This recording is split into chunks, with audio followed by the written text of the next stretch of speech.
आप सभी को मेरा नमस्कार। मेरा नाम अनिल कौशिक है और मैं गवर्नमेंट मॉडल संस्कृति सीनियर सेकेंडरी स्कूल सांगी रोहतक में कार्यरत हूँ। प्यारे विद्यार्थियों, आज हरियाणा एजुसेट प्रोग्राम के तहत हम चर्चा करेंगे कक्षा 7वीं के गणित विषय के उप विषय सममिति पर चर्चा करेंगे और हमारी वीडियो का भाग है 2। हमने इससे पहली वीडियो में हमने पढ़ा था कि रैखिक सममिति क्या होती है और प्रकृति में, इंजीनियरिंग में, आर्किटेक्चर में रैखिक सममिति किस प्रकार पाई जाती है और समबहुभुज किसे कहते हैं और समबहुभुज, तीन भुजाओं वाली समबहुभुज को हम क्या नाम दे कह सकते हैं? समबाहु त्रिभुज कहते हैं। और चार भुजाओं वाली समबहुभुज को हम वर्ग कहते हैं। पांच भुजाओं वाली बहुभुज को, समबहुभुज को हम समपंचभुज कहते हैं। इसी प्रकार छह भुजाओं वाली समबहुभुज को हम समषटभुज कहते हैं और इसी तरह से आगे चलते जाते हैं। और हमने समबहुभुजों के लिए सममित रेखाएं कैसे खींची जा सकती हैं और कितनी खींची जा सकती हैं, इस पर पिछली वीडियो में चर्चा की थी कि अगर समबाहु त्रिभुज है तो उसमें तीन सममित रेखाएं खींची जा सकती हैं, जैसा कि आपको चित्र में दिखाई दे रहा है। और इसी प्रकार अगर वर्ग है तो उसमें चार सममित रेखाएं खींची जा सकती हैं, आपको स्क्रीन पर दिखाई दे रहा है। और इसी प्रकार हम समपंचभुज में पांच सममित रेखाएं खींच सकते हैं, जो कि आपको चित्र पर तीनों आकृतियां दिखाई दे रही हैं। आइए अब आज घूर्णन सममिति, रोटेशनल सिमेट्री पर चर्चा करते हैं। रोटेशनल सिमेट्री पर चर्चा करने से पहले हम दो बिंदुओं पर चर्चा करेंगे, दक्षिणावर्त घूर्णन और वामावर्त घूर्णन। दक्षिणावर्त घूर्णन क्या होता है, पहले इस पर चर्चा करते हैं। क्लॉकवाइज रोटेशन, जैसा कि आप चित्र से भी समझ पा रहे हैं कि क्लॉकवाइज रोटेशन क्या होती है। ये जो एरो हेड है, एरो जो है वो शो कर रहा है क्लॉकवाइज रोटेशन, अर्थात जो हम घड़ियां यूज करते हैं अपने डेली लाइफ में, जिस तरफ उसकी सुइयां घूमती हैं वो क्लॉकवाइज रोटेशन कहलाता है, दक्षिणावर्त घूर्णन कहलाता है। आइए अब वामावर्त घूर्णन पर चर्चा करते हैं कि एंटी क्लॉकवाइज रोटेशन क्या है। एंटी क्लॉकवाइज रोटेशन, जैसा कि आप शब्द से ही समझ पा रहे हैं कि एंटी क्लॉकवाइज रोटेशन क्या है, घड़ी की सुइयों के विपरीत दिशा में घूर्णन करना, वामावर्त घूर्णन। तो आप घड़ी की सुइयां इस तरफ घूमती हैं तो एरो जो हेड है वो शो कर रहा है कि वामावर्त घूर्णन किस तरफ होगा। तो एंटी क्लॉकवाइज रोटेशन और क्लॉकवाइज रोटेशन पर हमने चर्चा की। आइए अब हम घूर्णन सममिति को, रोटेशनल सिमेट्री को समझेंगे कि रोटेशनल सिमेट्री होती क्या है। जब कोई वस्तु घूर्णन करती है और इस प्रक्रिया के दौरान वह वस्तु अपनी प्रारंभिक अवस्था में आती है, जब किसी वस्तु को हम घुमाते हैं और घुमाने से वह अपनी उसी अवस्था में आ जाती है जिसमें पहले थी, तो वह वस्तु अपनी प्रारंभिक अवस्था या आकृति में पुनः प्रदर्शित होती है। तो इस प्रकार की सममिति को घूर्णन सममिति कहा जाता है, रोटेशनल सिमेट्री कहा जाता है। आइए इसे एक उदाहरण के द्वारा समझते हैं कि रोटेशनल सिमेट्री क्या है। जैसा कि आप स्क्रीन पर देख पा रहे हैं, आपको एक चित्र दिखाई दे रहा है और दूसरी तरफ राइट हैंड साइड को भी इसी का समरूप चित्र दिखाई दे रहा है, समान चित्र दिखाई दे रहा है। तो ध्यान से देखिए, अब हम आपको दिखाएंगे कि जो राइट हैंड साइड वाला चित्र है वो रोटेट करेगा, घूमेगा और अपनी प्रारंभिक अवस्था के बराबर समान आएगा।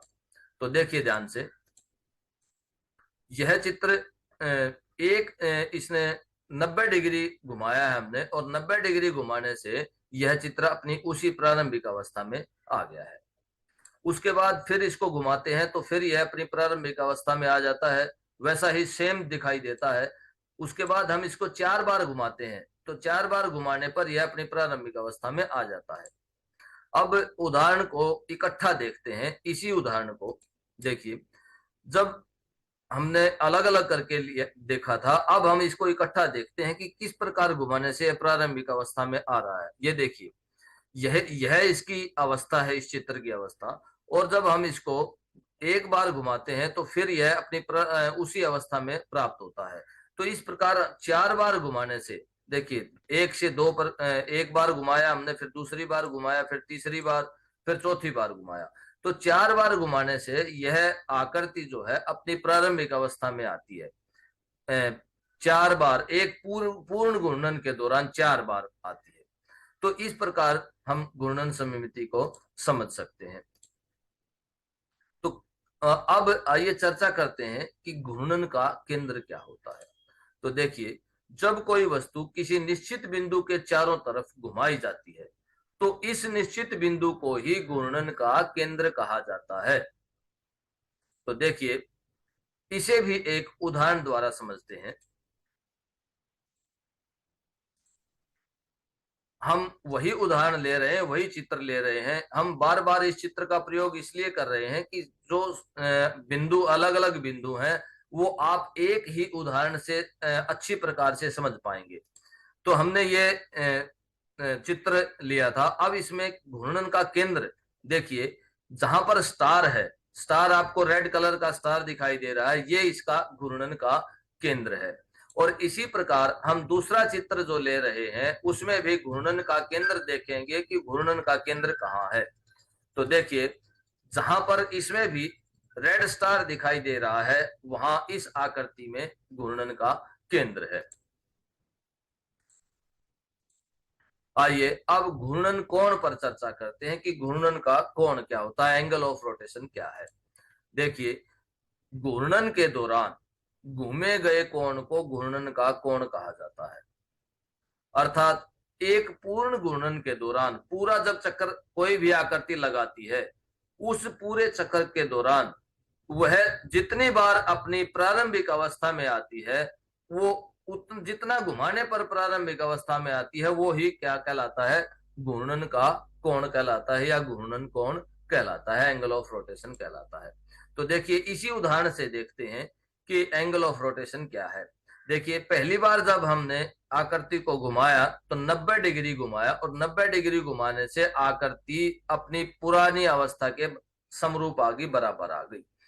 इसी प्रकार फिर से 90 डिग्री घुमाया, तो 4 बार हमने 90 डिग्री घुमाया इसको, एक पूर्ण चक्कर के दौरान, एक पूर्ण घूर्णन के दौरान। तो इसमें घूर्णन का कोण जो है वो क्या है, 90 डिग्री है। इस आकृति के लिए घूर्णन का कोण 90 डिग्री है। आइए अब घूर्णन का क्रम क्या होता है, angle of order of rotation क्या होता है, इस पर चर्चा करते हैं। एक पूर्ण घूर्णन के दौरान जितनी बार वस्तु अपनी प्रारंभिक अवस्था में आती है, ध्यान से समझिएगा, एक पूर्ण घूर्णन के दौरान, एक पूर्ण चक्र के दौरान जितनी बार वस्तु अपनी प्रारंभिक अवस्था में आती है, वह उसका घूर्णन का क्रम कहलाता है। तो देखिए, इसे भी एक उदाहरण से समझते हैं।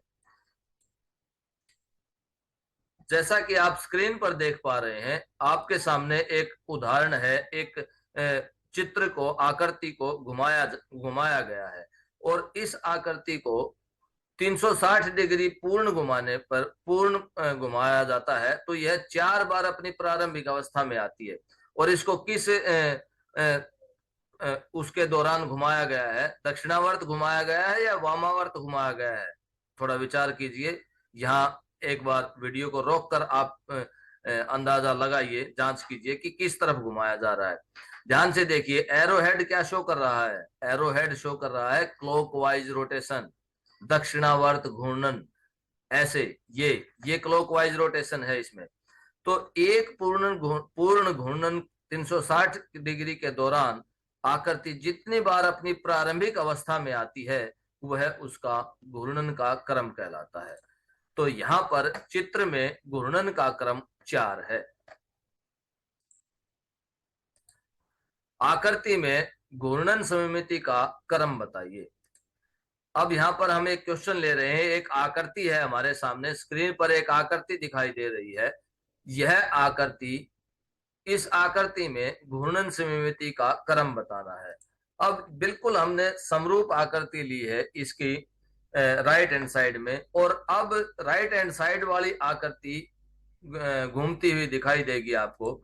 देखिए, अब यह आकृति इसी समान रूप में आ गई है, और जब हम इसको 360 डिग्री घुमाते हैं, हमने 180 डिग्री घुमाया तो ये समान रूप में आई, अब 360 डिग्री घुमाया तो समान रूप में आई।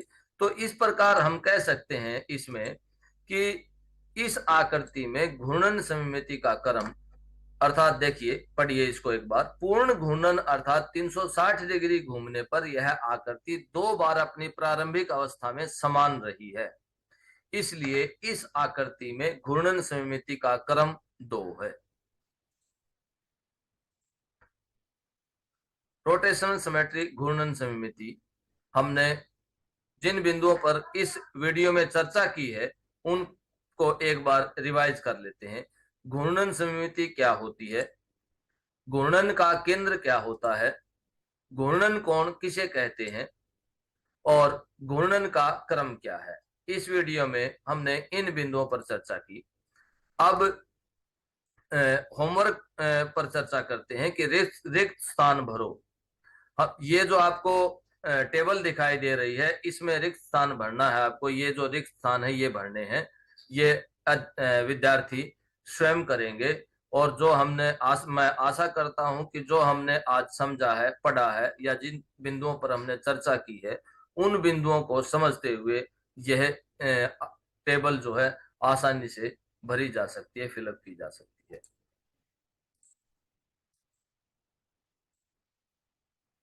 बहुत बहुत धन्यवाद। नमस्कार।